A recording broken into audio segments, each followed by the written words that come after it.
ಇಲ್ಲ ಈಗ ಸರ್ಕಾರದಿಂದ ಒಂದು ರೀತಿ ಬುಲೆಟಿನ್ ಬಿಟ್ಟಿದ್ದಾರೆ, ಒಂದು ಮಾಹಿತಿ ಕೊಟ್ಟಿದ್ದಾರೆ. ಅಲ್ಲಿಯ ರೈತರುಗಳು ಅಲ್ಲಿ ಬದುಕ್ತಾ ಇರತಕ್ಕಂತ ಆ ಭಾಗದ ಗ್ರಾಮಗಳಲ್ಲಿ ಬದುಕ್ತಾ ಇರತಕ್ಕಂತ ಆ ಕುಟುಂಬಗಳು ಸಹ ಅವರು ಒಂದು ರೀತಿನಲ್ಲಿ ಅವರ ನೋವನ್ನು ವ್ಯಕ್ತಪಡಿಸ್ತಾ ಇದ್ದಾರೆ. ಇವತ್ತು ಆ ಕುಟುಂಬದಲ್ಲಿ 3 ಜನರ ಒಂದು ಗುಂಡೇಟಿನಿಂದ ಸಾವೇನಾಗಿದೆ, ಅವರಲ್ಲೂ ಆಕ್ರೋಶ ಇರತಕ್ಕಂಥದ್ದೇನಿದೆ ಅದು ಸಹಜ.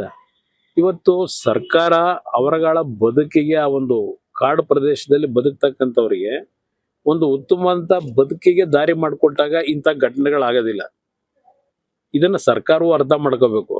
ಮೊನ್ನೆ ದಿನ ಯಾವೊಂದು ಅವರು ಜಿಂಕೆ ಬೇಟೆ ಮಾಡ್ಲಿಕ್ಕೆ ಹೋದಂಥವ್ರು ಅಂತಕ್ಕಂಥದ್ದನ್ನ ಮಾಹಿತಿ ಇಡ್ತಾ ಇದ್ದಾರೆ ಸರ್ಕಾರದ ವತಿಯಿಂದ.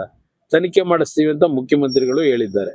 ಇಲ್ಲಿ ಪ್ರಶ್ನೆ ನಮ್ಮ ಅಧಿಕಾರಿಗಳು ಯಾರು ಅಲ್ಲಿ ಕಾಡನ್ನ ರಕ್ಷಣೆ ಮಾಡ್ತಕ್ಕಂಥವ್ರು ಇದ್ದಾರೆ, ಅರಣ್ಯ ಇಲಾಖೆ ಅಧಿಕಾರಿಗಳು, ಅವ್ರ ಮೇಲೆ ಗುಂಡು ಹಾರಿಸಿದ್ರು ಅವ್ರನ್ನ ಸಾಯಿಸ್ತಕ್ಕಂಥ ರೀತಿಯಲ್ಲಿ ಅವ್ರ ದೇಹದ ಮೇಲೆ ಪ್ರಹಾರ ಮಾಡಿರ್ತಕ್ಕಂಥ ತಪ್ಪು.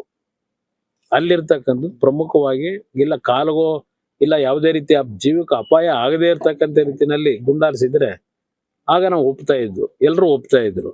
ಇಲ್ಲಿ ಅವರವು ಸ್ಪಾಟ್ ಅಲ್ಲೇ ಸಾಯ್ತಕ್ಕಂಥ ರೀತಿಯಲ್ಲಿ ಅವರಿಗೆ ತಲೆಗೋ ಎದೆಗೋ ಗುಂಡಾರಿಸಿ ಸಾಯಿಸಿರ್ತಕ್ಕಂಥದ್ದು ಏನಿದೆ ತಪ್ಪಿದೆ. ಇಲ್ಲ ಈಗ ಸರ್ಕಾರದಿಂದ ಒಂದು ರೀತಿ ಬುಲೆಟಿನ್ ಬಿಟ್ಟಿದ್ದಾರೆ, ಒಂದು ಮಾಹಿತಿ ಕೊಟ್ಟಿದ್ದಾರೆ. ಅಲ್ಲಿಯ ರೈತರುಗಳು ಅಲ್ಲಿ ಬದುಕ್ತಾ ಇರತಕ್ಕಂತ ಆ ಭಾಗದ ಗ್ರಾಮಗಳಲ್ಲಿ ಬದುಕ್ತಾ ಇರತಕ್ಕಂತ ಆ ಕುಟುಂಬಗಳು ಸಹ ಅವರು ಒಂದು ರೀತಿನಲ್ಲಿ ಅವರ ನೋವನ್ನು ವ್ಯಕ್ತಪಡಿಸ್ತಾ ಇದ್ದಾರೆ. ಇವತ್ತು ಆ ಕುಟುಂಬದಲ್ಲಿ 3 ಜನರ ಒಂದು ಗುಂಡೇಟಿನಿಂದ ಸಾವೇನಾಗಿದೆ, ಅವರಲ್ಲೂ ಆಕ್ರೋಶ ಇರತಕ್ಕಂಥದ್ದೇನಿದೆ ಅದು ಸಹಜ.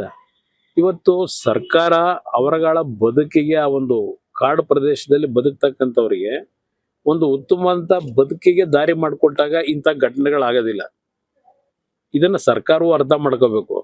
ಮೊನ್ನೆ ದಿನ ಯಾವೊಂದು ಅವರು ಜಿಂಕೆ ಬೇಟೆ ಮಾಡ್ಲಿಕ್ಕೆ ಹೋದಂಥವ್ರು ಅಂತಕ್ಕಂಥದ್ದನ್ನ ಮಾಹಿತಿ ಇಡ್ತಾ ಇದ್ದಾರೆ ಸರ್ಕಾರದ ವತಿಯಿಂದ. ತನಿಖೆ ಮಾಡಿಸ್ತೀವಿ ಅಂತ ಮುಖ್ಯಮಂತ್ರಿಗಳು ಹೇಳಿದ್ದಾರೆ. ಇಲ್ಲಿ ಪ್ರಶ್ನೆ ನಮ್ಮ ಅಧಿಕಾರಿಗಳು ಯಾರು ಅಲ್ಲಿ ಕಾಡನ್ನ ರಕ್ಷಣೆ ಮಾಡ್ತಕ್ಕಂಥವ್ರು ಇದ್ದಾರೆ, ಅರಣ್ಯ ಇಲಾಖೆ ಅಧಿಕಾರಿಗಳು, ಅವ್ರ ಮೇಲೆ ಗುಂಡು ಹಾರಿಸಿದ್ರು ಅವ್ರನ್ನ ಸಾಯಿಸ್ತಕ್ಕಂಥ ರೀತಿಯಲ್ಲಿ ಅವ್ರ ದೇಹದ ಮೇಲೆ ಪ್ರಹಾರ ಮಾಡಿರ್ತಕ್ಕಂಥ ತಪ್ಪು. ಅಲ್ಲಿರ್ತಕ್ಕಂಥದ್ದು ಪ್ರಮುಖವಾಗಿ ಇಲ್ಲ ಕಾಲ್ಗೋ ಇಲ್ಲ ಯಾವುದೇ ರೀತಿಯ ಜೀವಕ್ಕೆ ಅಪಾಯ ಆಗದೇ ಇರ್ತಕ್ಕಂಥ ರೀತಿಯಲ್ಲಿ ಗುಂಡಾರಿಸಿದ್ರೆ ಆಗ ನಾವು ಒಪ್ತಾ ಇದ್ವು, ಎಲ್ಲರೂ ಒಪ್ತಾ ಇದ್ರು. ಇಲ್ಲಿ ಅವರವು ಸ್ಪಾಟ್ ಅಲ್ಲೇ ಸಾಯ್ತಕ್ಕಂಥ ರೀತಿಯಲ್ಲಿ ಅವರಿಗೆ ತಲೆಗೋ ಎದೆಗೋ ಗುಂಡಾರಿಸಿ ಸಾಯಿಸಿರ್ತಕ್ಕಂಥದ್ದು ಏನಿದೆ ತಪ್ಪಿದೆ.